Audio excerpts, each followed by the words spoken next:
کسی نے کہا تھا کہ نواز شریف اور اس کے خاندان نے لاہور کے اندر، لاہور میں نہیں، رائے ون میں جدھر وہ شفٹ ہوئے ہیں، ادھر ان کا ایک اجلاس ہوا اور اس اجلاس کے اندر ان لوگوں نے فیصلہ کیا کہ ہمیں سوہارتو جیسے 20 سال کے لیے حکومت کرنا ہے. یعنی ان لوگوں نے یہ نہیں کہا کہ ضیاء الحق جیسے 11 سال کے لیے حکومت کرنا ہے.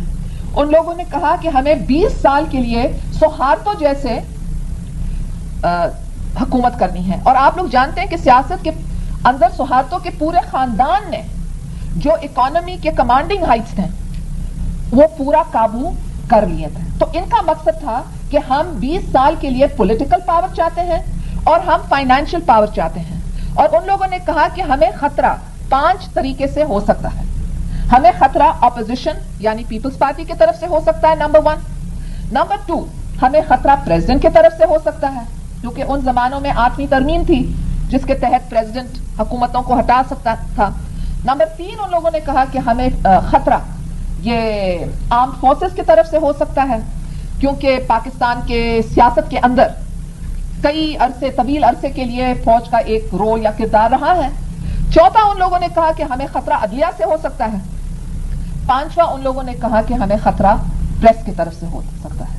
تو ان لوگوں نے یہ 5 پوائنٹ پروگرام بنائے کہ پاکستان کا جو تصور قائد اعظم نے برصغیر کے مسلمانوں کو دیا تھا اس کو ختم کرنے کے لیے اور اپنا جو ویژن تھا یا تعبیر تھا وہ لے آنے کے لیے ان کی کوشش تھی. کوئی یقین نہیں کر سکتا تھا. مگر اگر آپ 2.5 سال کو دیکھیں، ان لوگوں نے خاص قانون بنائے کہ چیف الیکشن کمشنر وہی سنے گا جو سیف الرحمان کہتا ہے، اس کو پرائم منسٹر سیکریٹریٹ میں دائیں. چلیں، جو کچھ ہمارے ساتھ ہوا وہ تو آپ سب کے سامنے ایک کھلی کہانی ہے، تو میں اس میں نہیں جانے چاہتی ہوں. مگر آپ نے دیکھا کہ ہمارے خاندان میں کسی کو نہیں چھوڑا. میرے ماں کے خلاف کیسز، میرے اوپر کیسز، زرداری صاحب کے اوپر کیسز، زرداری صاحب کے باپ کے اوپر کیسز، اس کے بھائی کے اوپر، برادر ان لا کے اوپر، ہر ایک کے اوپر کیسز. ہمارے information secretary, personal secretary, political secretary, نوکر جو بھی ہمارے ارد گرد ہیں ان کے خلاف تھے. یہ تو آپ لوگوں کی دعا ہے کہ اللہ تعالیٰ نے ہمیں یہ ہمت دی کہ ہم مقابلہ کر رہے ہیں. مگر پھر آپ نے دیکھا لغاری ہمارا دوست نہیں، ہم اس کے حق میں کیوں بولیں؟ اس کے حق میں نہیں بول رہے ہیں، مگر ہم آپ کو یہ پلان کا انکشاف کر رہے ہیں کہ اس پلان کے تحت ان لوگوں نے نیکسٹ پریزیڈنسی کا 8ویں ترمیم ختم کر لیا. اس کے بعد انہوں نے عدلیہ کے اوپر جو کیا، پاکستان کی تاریخ میں آپ کو یہ نہیں ملے گا کہ حکومت بسز لے آئے اور بسز کے اندر لوگ جا کر کے عدالت کے اوپر حملہ کریں. ایک عدالت کے کمرے کے اندر جج بیٹھا ہے، پرائم منسٹر کے خلاف رشوت کی ثبوت لے رہا ہے، اس کے ساتھ اور ججز بیٹھ رہے ہیں. اسلام آباد کے اندر ڈپلومیٹک کمیونٹی ہے، اتنی اسٹرکٹ سیکیورٹی ہے. اسلام آباد کے اندر لوگوں کو جمع کرنا مشکل ہوتا ہے کیونکہ کانسٹیٹیوشن ایونیو اتنا بڑا ہے کہ ایک مجمع کرنا اور سے، مگر نہیں، بسز کے اندر لوگوں کو لایا گیا اور پھر ٹیلی ویژن پر دکھایا گیا. یہ بھی نہیں کہ اندھیرے میں کریں، یہ کہ بدتمیزی دنیا کے سامنے انسلٹ کرنے کے لیے کہ آپ کر کیا سکتے ہیں. ہاں، ہم قانون کو پھاڑ رہے ہیں مگر آپ کر کیا سکتے ہیں. لوگوں کو بے بس بنانے چاہتے ہیں اور ان کو کہنے چاہتے ہیں کہ ہم سب کچھ ہیں، اور یہ ان کی غلط فہمی ہے. دنیا کے سامنے ٹیلی ویژن پر دکھائیں کہ یہ ہمارے وزیر ہیں، کابینہ کے اراکین اندر جا رہے ہیں، کراؤڈ کو کہہ رہے ہیں چلو آپ دیکھ سکتے ہیں ویڈیو کے اندر اشارہ کر رہے ہیں کہ آپ اندر آئیں. اور پھر چیف جسٹس کو بھاگنا پڑا، ججز کو بھاگنا پڑا اور کسی کو کوئی سزا مل نہیں سکا. اس لیے حکومت تو اپنے خلاف گواہی پیش تو نہیں کرے گی. پھر ان کے اپنے پپٹ کو پریزیڈنٹ بنائے، جسٹس تارر کو. ایک چیف الیکشن کمشنر تھا، اس نے جسٹس تارر کے نامزدگی کے کاغذات کو مسترد کیا کیونکہ اس نے کہا کہ آپ نے یہ تقریر میں انٹرویو دیا ہے جس میں کہا گیا ہے کہ جج دہشت گرد ہے. اس نے کہا ہاں میں نے یہ انٹرویو دیا ہے.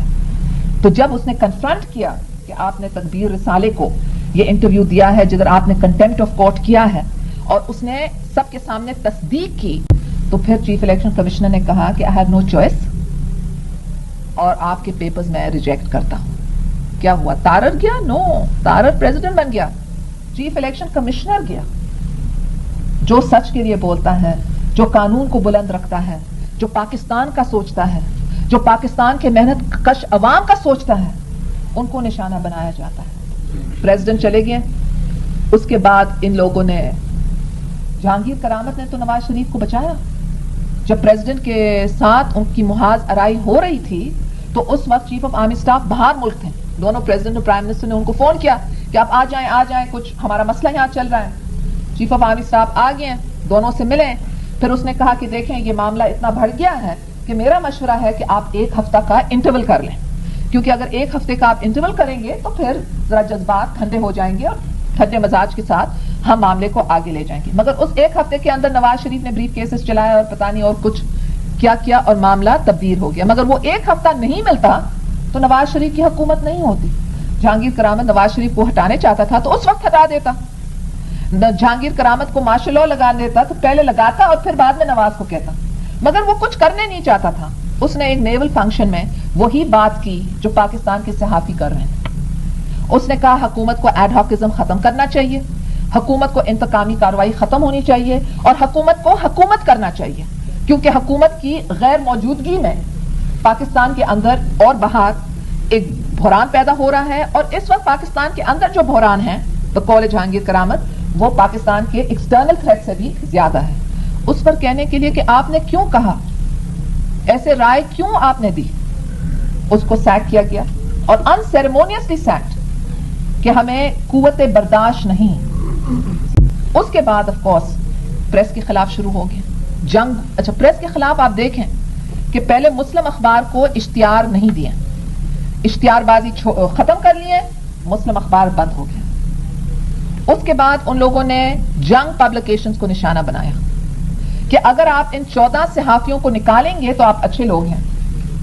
مگر اگر آپ ان کو کیا کہا گیا کہ آپ 14 صحافیوں کو نکالیں اور ساتھ ساتھ آپ نواز شریف اور ان کے خاندان کے رشوت کے بارے میں نہیں لکھیں گے, آپ گورننس رول کے بارے میں نہیں لکھیں گے, آپ پیپلز پارٹی کو پرومیننٹ کوریج نہیں دیں گے, یعنی بڑے کالمز وہ نہیں دیں گے, اندر دیں گے, اس قسم کی اور باقی جو آپ کی مرضی.